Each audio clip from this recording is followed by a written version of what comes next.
experiment for last experiment of 1046, Introduction to Organic Functional Group. There are a couple ways that we can identify the functional group. One is solubility. And in general, like dissolves in like. What does it mean? A polar compound dissolves in polar solvent. Non-polar compound dissolves in non-polar solvent.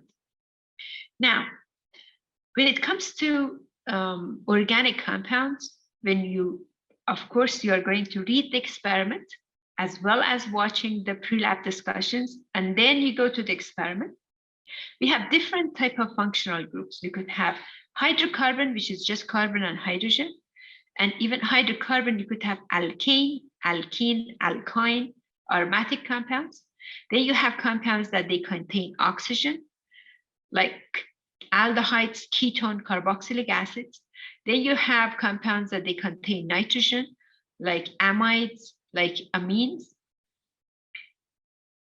If we do solubility test, we can eliminate some choices. We can basically find the functional group for limited number of organic compounds. Hydrocarbons, they are non-polar and they will not dissolve in water. But if the sample, if it's unknown and doesn't dissolve in water, we cannot say that is hydrocarbon. It could be a polar compound with too many carbons. Polar compound, that means they either contain nitrogen or oxygen.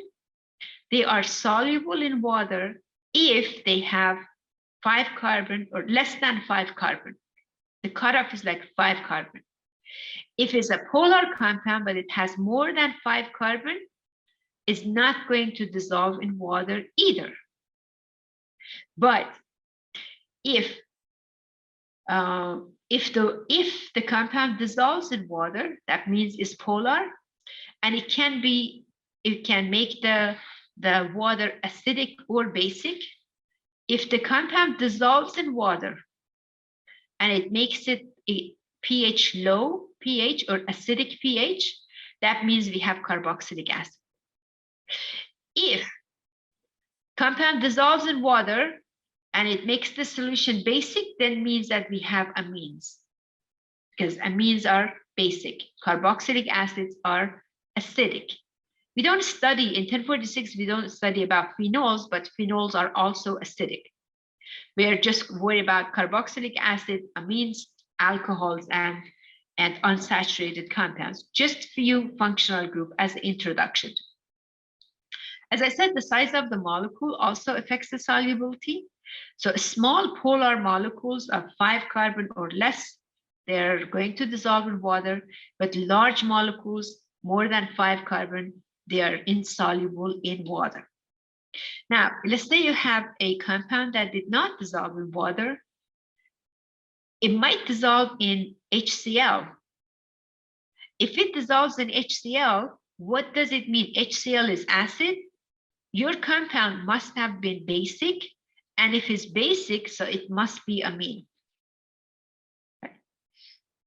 Your compound did not dissolve in water, but it did dissolve in sodium hydroxide, which is a basic solution. So if it dissolves in sodium hydroxide, it must be acidic. And if it reacts with sodium hydroxide or dissolves in sodium hydroxide, it must be carboxylic acid.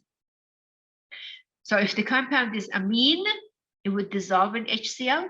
If the compound is carboxylic acid, it would dissolve in sodium hydroxide solution. Okay, what happens to the other compounds that did not dissolve in water and did not dissolve in sodium hydroxide or did not dissolve in HCl? If it doesn't dissolve in any of them, then we have to test for functional group.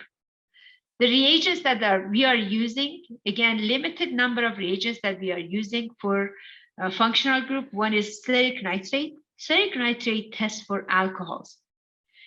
If you add steric nitrate to a few drops of alcohol, it would turn red color.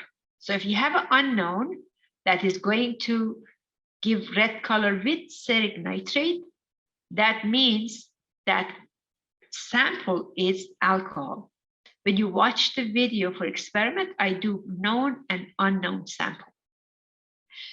A second classification test or functional group test is use of 2,4-DNP, is a 2,4-dinitrophenylhydrazine test.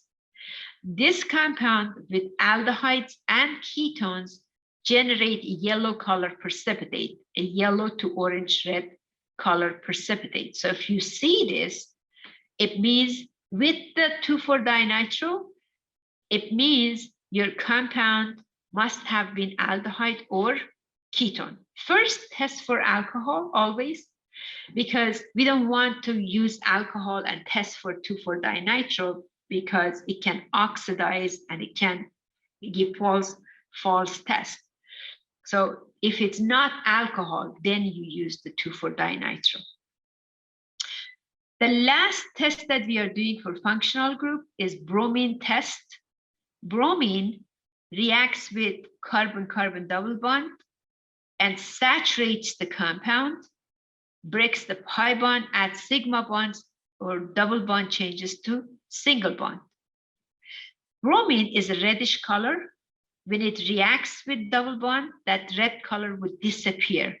So if the reddish color of bromine disappears, that means your original compound contained carbon-carbon double bond. So it could be an alkene or it could be alkyne. As long as you know that is test for unsaturation, that should be good enough for introduction to the functional group in 1046. Last part of this reaction or this experiment is a reaction of carboxylic acid with alcohol producing ester. This reaction of acetic acid with ethyl alcohol is an example of it. Requires an acid as a catalyst because it's a slow reaction. It requires acid as a catalyst and it requires heat, at least like 70 degrees Celsius temperature.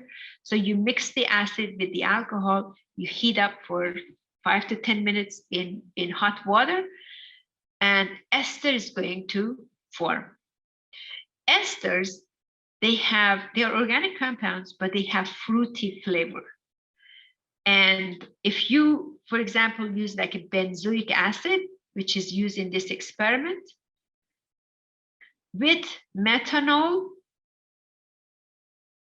it would give you ester that has the smell of oil of wintergreen or spearmint, and you can actually smell that nice pleasant odor of the fruity flavor of esters.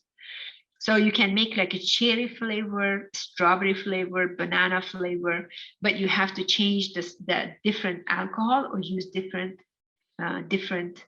acid. This is just a reaction that carboxylic acid and alcohols, when you mix them together, they form ester. The reaction is called esterification.